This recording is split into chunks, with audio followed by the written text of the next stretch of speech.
যায়। এই ঠান্ডার মধ্যে বাচ্চাগুলো তাহাজ্জুদের সময় ঘুম থেকে উঠে সুন্দর করে ওযু করে এরপর জায়নামাজ বিছিয়ে আল্লাহর কাছে দুই হাত দিয়ে দোয়া করে, ও মাবুদ, আমার মাকে তুমি মাফ করে দাও, আমার মা অসুস্থ, আমার মাকে তুমি সুস্থ করে দাও, আমার বাবা অসুস্থ, আমার বাবাকে তুমি সুস্থ করে দাও। যাদের বাবা নাই, যাদের মা নাই, তারা দোয়া করে, আল্লাহ গো, কবরের মধ্যে জান্নাত দিয়ে দাও। হে আল্লাহ, আমার মাকে তুমি মাফ করে দাও, আমার বাবাকে তুমি মাফ করে দাও।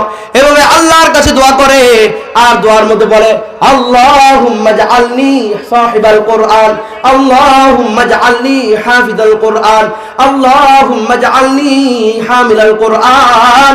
ও আল্লাহ, তুমি আমাকে মুস্তাকুন নবী হুজুরের মতো একজন হুজুর বানাও। ও আল্লাহ, আমাকে আল্লামা মামুনুল হক সাহেবের মতো হুজুর বানাও।